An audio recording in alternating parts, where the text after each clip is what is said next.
Koch Industries made more revenue last year than Tesla, Netflix, and Facebook combined. $125 billion a year, and almost nobody can name what it sells. You have never seen a Coke commercial. There isn't one. This is Koch Industries, and it has spent 60 years disappearing on purpose. Its own chairman once said the goal was invisibility. Koch employs over 120,000 people across 60 countries. Forbes calls it the largest private company in the United States. No stock ticker, no shareholder meetings, no quarterly earnings call. Its headquarters sits in Wichita, Kansas, behind gates and armed security. The empire began with an engineer named Fred Koch. Born in 1900, Fred developed a cheaper oil cracking process than his biggest rivals. 15 major oil companies sued him, trying to bury the technology. He fought them in court for years and mostly won. Locked out of America, Fred built refineries for Stalin's Soviet Union. The experience left him a lifelong, committed anti-communist. In 1958, Fred became a founding member of the John Birch Society. That early ideology shaped his sons' politics for the rest of their lives. In 1940, he bought a stake in a small Wichita oil company. He raised 4 sons and trained them like soldiers for the business. His second son, Charles, took over as chief executive in 1967. He was 32 and inherited a company worth about $21 million. Within 4 decades, he grew that into a business worth over $100 billion. The turning asset was a Minnesota refinery called Pine Bend. Pine Bend could refine cheap, heavy Canadian crude other refiners rejected. That single refinery eventually supplied a quarter of the region's gasoline. One refinery. 1/4 of the upper Midwest's fuel supply. Charles built pipelines, trading desks, and fertilizer plants next. In 2005, Koch bought paper giant Georgia Pacific for $21 billion.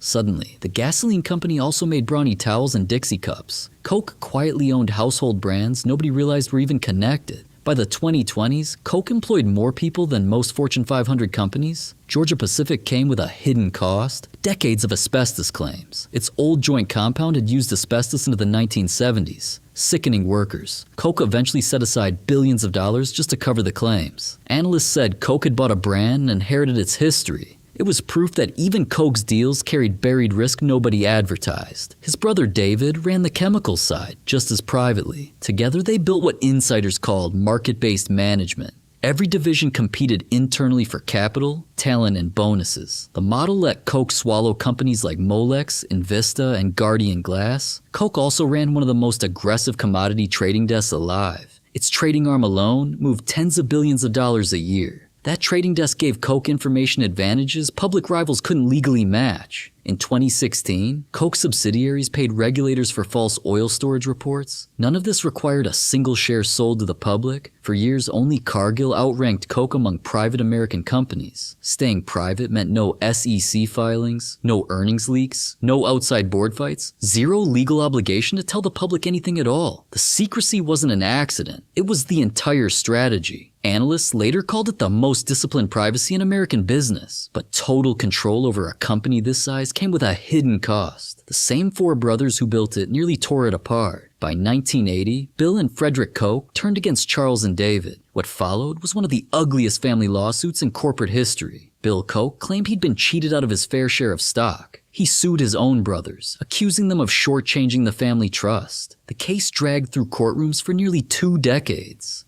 In 2001, the family finally settled for over $1 billion total.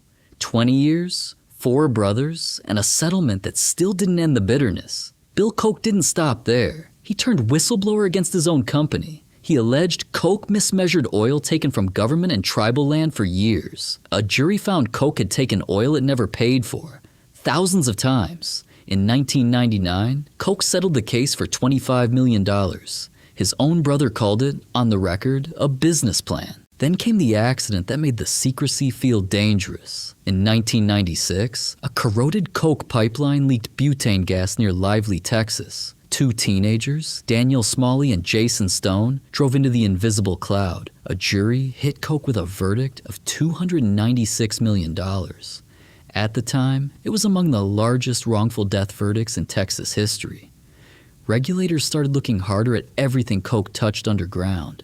In 2000, the EPA fined Koch Petroleum $30 million for Clean Air Act violations.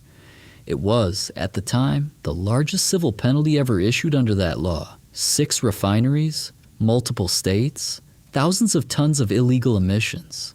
The Justice Department called it a calculated disregard for the law. Each scandal chipped at the idea that invisibility meant untouchable. Yet through all of it, Koch's ownership structure never actually changed. No public shareholders meant no forced disclosure and no subpoenaed board minutes. Koch's legal team became famous for suing journalists who investigated the family. In 2011, Koch's lawyers went after a journalist writing a family biography. The company that avoided cameras became one of the most powerful forces in politics. By 2015, the Koch political network pledged nearly $900 million for one election. Almost $1 billion, funneled through nonprofits that never had to name donors. Legally, none of it counted as a Koch Industries expense. Watchdog groups gave the strategy a nickname, Dark Money. The 2010 Citizens United ruling made this kind of anonymous spending fully legal. Koch-funded groups like Americans for Prosperity shaped elections across dozens of states.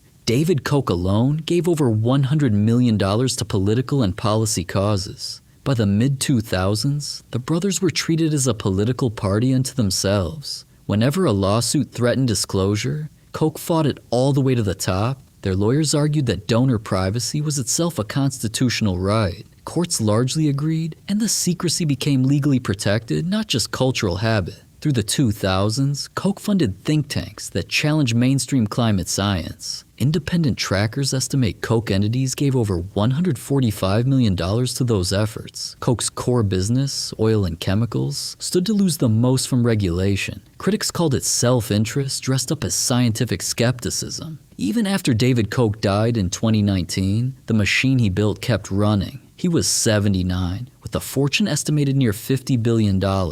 Charles Koch remained chairman, running the company from Wichita into his 80s. In 2022, Koch became one of the last major Western companies still in Russia. While rivals fled within days, Koch's glass factories kept running. The company initially said walking away wasn't in its interest. 2 months and heavy public pressure later, Koch finally announced its exit. It was one of the rare moments Koch's decisions made front-page news at all. Even then, most Americans never connected the headline to a company they'd heard of. Surveys have found most Americans can't name a single thing Koch actually makes. They've bought Angel Soft toilet paper, Lycra fabric, and Stainmaster carpet, unaware of whose it was. In 2023, Forbes still listed it as the largest privately held company in the country, $125 billion, and still not one public share. It never sold a single share to public investors, ever. It built no consumer brand name strong enough to trace back to it. Family control stayed locked inside 4 brothers, then 2, then 1. Its lawyers moved fast against any reporter who got too close, and its political money moved through networks built to hide its source. Today, Koch Industries is worth more than Boeing, Netflix, and Nike combined. $125 billion, built without ever answering to Wall Street. It has earned nearly the same headline for over a decade, in almost identical words. Every scandal, every lawsuit, every dollar of political spending happened behind the same wall. The chairman said it plainly decades ago, and he never changed his answer. Every public company answers to shareholders who can vote, sell, or sue. Koch answers to nobody outside 4 walls in Wichita, Kansas, 0 shareholder votes, 0 earnings calls, 0 required answers. That is not an accident of size. It is the entire business model. The gates outside its Wichita headquarters have never needed to open for the public. The most valuable thing Koch Industries ever built wasn't a refinery or a pipeline. It was the discipline to stay unknown while becoming one of the largest companies alive. No public company could have survived this many scandals without a single shareholder revolt. Koch never had shareholders to revolt. In America, the biggest company you've never heard of is usually the one still winning.